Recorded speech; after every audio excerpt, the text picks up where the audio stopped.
going to say college football's changed even in the last couple of years. I mean, you can't just sit there and bring somebody in and say, okay, listen here, you're at the bottom of the totem pole. Carry those pads in or whatever. You've got to recruit these guys every step of the way until the minute that they're out the door, either with a degree in hand, with an early NFL declaration, or they're going to the portal. You can't. It's just different. And if you don't like that aspect of the package, you're not going to do well with it. So I mean, the game is changing how everything is set up. So I agree with what Tony says there, but yeah, don't think that high school is the purest form of it either. I mean, maybe you don't have that there, but you still have Bob's Discount Autos that's probably still slipping some money to somebody or whatever. There's still all sorts of stuff at every level of it. So I don't know what the purest level is. I just think sure. No, then you're having to deal with the dad who's the coach who wants to make sure that his son is all-time quarterback because of the glory of that. Yeah. So the purest form is the EA Sports video game. That's exactly where I was going.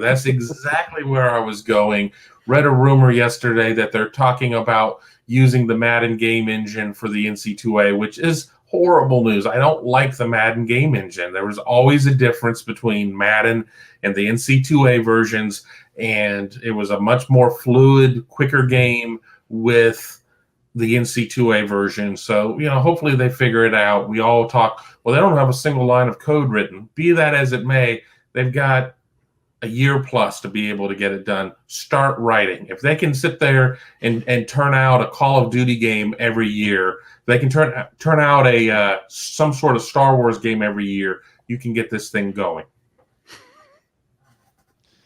We're only a day removed from National Signing Day, but we've got months and months and months till spring practice to pick off player profiles and highlight these guys and so forth. And, of course, next week we can clean up some additional signees as Kevin ran down some guys that are in the mix over the next few days as players are able to sign through Friday. Let's pick off a couple super chats here. We appreciate Yakov. 22 schools can set up NIL. NCAA is a non-entity. We get your point, but that's not technically correct, but we get your point. Do you want to be the one who tests the waters? And nobody turns in Ohio State like Ohio State. So there's no program out there that I trust less to be able to get away with skirting the rules than Ohio State and their belief of self-reporting. When everybody else's record against the NC2A is undefeated, when they sit there and say, go ahead, try and figure something out.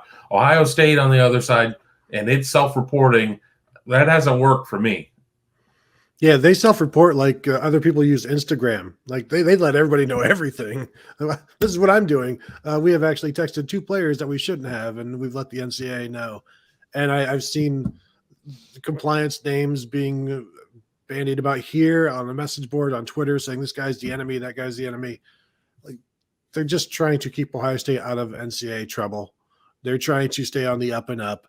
This is something that Ohio State fans used to value, and now that paying players is allowed, they somehow want to start cheating. And so you don't need to cheat anymore. You just need alums and fans to set up charities, set up whatever, pay players to endorse your house. I mean, you can do anything. You just have to do it. And it's not going to be cheap. Yeah, and with the horrific results of a number 4 recruiting class, they've come to that result that this needs to be done immediately. Like, do you think it is the people who have given Quinn Ewers money, have they gotten their return on their investment at all? I still haven't bought Holy Kombucha, but I don't think Holy Kombucha sounds very appetizing. I've tried kombucha once, and you can't get it in Ohio at Jungle Gyms and down in the Cincinnati area, and I was like, I don't need to do this again. I don't care if it's holy or not holy. It was holy gross, is what it was. I didn't like it. But I mean, has anybody gone and bought a car because that's where Quinn Ewers was given his car, or, I still go back to Nick Saban talking about how Bryce Young had 7-figure deals or whatever. Nobody has ever said, I don't think, where Bryce Young is, what's he endorsing. And that seems like, if you're endorsing something, don't keep it a secret. That's not how you endorse it. That's not how you sell your name, image, and likeness. So I think a lot of this is just, it's new, so there's panic about it. But also, Barstool has been denying the entire 1.5 million that's out there, and it just spirals out of control. And you got half truths, and half truths are also, we have to remember, half lies. And there's a lot of that going on right now. Buyers Vacation Rentals. Pay the players or lose the players, plain and simple. Don't be like Blockbuster Video, who couldn't change with the times and went bankrupt. Can I address this real quick, Kevin, and then I'll let you go? Yeah. It's not pay the players, it's play the players, as we saw with Quinn Ewers. He was paid. He left. If you don't play these guys, they will leave. I don't care if Texas has 16 offensive linemen making $50,000 a year. If they're not playing, they're going to leave. They'll be back in the portal. You can go recruit them again. Good job landing a whole bunch of talent, but now you've got it. What are you going to do with it? You can't play them all. Once you give Eric Dickerson the car, he has the car. I mean, it's that situation, and I think we could see a mercenary class in college football where it's like, okay, well, I'm going to go here and get my money this year. I think we know who I'm kind of talking about at that point, but I think we could see more of it. And now I'm going to go somewhere else the next year, especially if I'm not being played, as Tony said. So I don't think it's just as simple as just opening up a blank checkbook and just writing checks and saying, well, here we go. I mean, that doesn't mean anything. There are programs out there that certainly have weaponized NIL, and it'll be an interesting case study to see what it is that they're able to do with this. Because at the end of the day, I don't think anybody's going to make the type of money out of NIL that they were making the league. And it's just going to be a matter of which players are going to have the wherewithal to say, all right, maybe I make a little less money and I go somewhere and I get developed and I sign a second NFL contract or even a third NFL contract and I make generational wealth versus, I mean, I'm not turning down $1.5 million.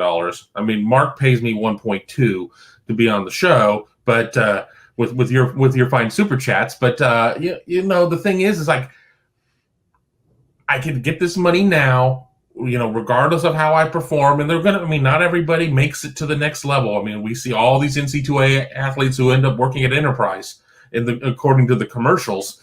But I think that if you're a top athlete who's kind of the surefire NFL caliber type of guy, you need to kind of look at the entire situation, because making $600,000, $700,000 even a year at 4 years, all right, you've got 2.5, 2.8 million in the bank or whatever. Sign that NFL contract. Your signing bonus dwarfs that if you're a top pick. So I don't know. I just don't think it's as simple as saying just pay dudes or whatever. There still has to be something in there. And while I have zero faith that the NC2A is going to be able to get its arms around NIL at this point without some sort of federal type legislation in terms of what NIL is, which I don't really want the government getting into college sports. I want the government to try to run this damn country. I don't know. I just think that that's not the way I view it, is just saying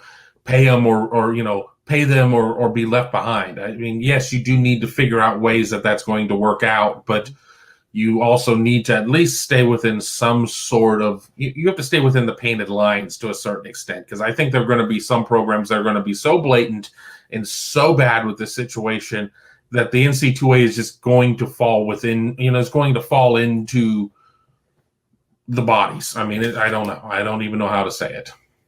I do think you see a segment of fans, and I'll just talk about Buckeye fans now.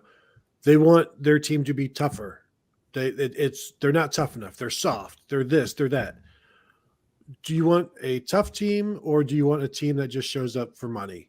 And is a team that shows up for money, is that tough? Is that, or is that just a people showing up for a payday? How does that make your culture better? How does that make your team stronger? It makes it more talented. Ohio State has plenty of talent. What does it, it didn't get them to the playoffs. They're more talented than Michigan. What did that do?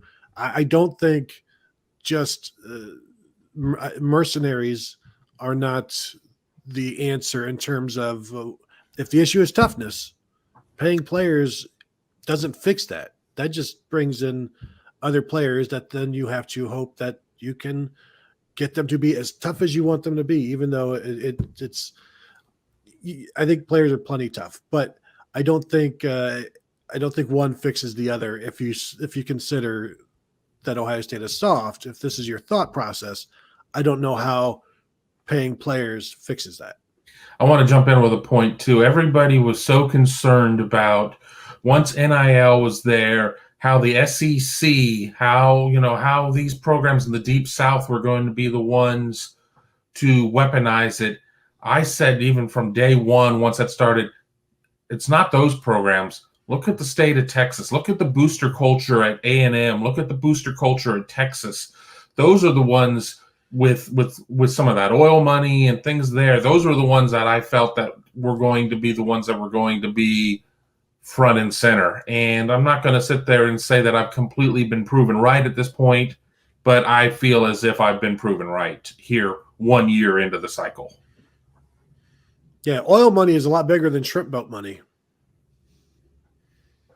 Unless you put it all into Apple or whatever Forrest did. I mean, I'm just going to stop before I get on some sort of downhill run. Rasmataz will pick us up. Rasmataz, thank you so much for the super chat. Apparently, Steve is the one working hard for the rest of us. Well, he jumped in with another one too with your name, but Tony and I, we're just kind of hanging out. We're just riding your guys' coattails. Thank to you be so fair, much for that. we didn't have to go anywhere to do the show. We're both at home. Mark is in his studio. Steve did go somewhere, so Steve already was somewhere. That must be the difference. Yeah, Steve was already somewhere. He didn't go to a separate location to go do it. Rasmataz, thank you so much for that. We appreciate it. And okay, here we go. Buyers. Mark, next time I call in, I want to know why my super chats are purposefully getting skipped. Because we don't shut up and let them get to them. Yes, I apologize for purposefully skipping the last one that I read and it was responded to. Okay, buyers, stop making stupid, inaccurate statements, because if anybody watches me on here, I'm not dodging anything. I'm not dodging anyone. I take call-in shows like 3 times a week, so anybody can call and debate or argue anything with me, first and foremost. Secondly, there have been maybe all of 2, definitely 1 super chats in the history of this show and other shows that I do out of all your various contributions, which I appreciate beyond what I can express, that I have not read because there was some sort of profanity it was profanity laced. That was the only exception I've ever taken. People have taken shots at me and put super chats on them, and I'll read them out loud. So buyers, I have never... I have probably missed, not skipped, missed probably 0.1% of all the super chats that have ever come into this channel. So that was not purposeful. If I ever missed a super chat from you, if you watched, and I know you have, you should know that. I appreciate them and read them. All right, buyers, never mind. Okay.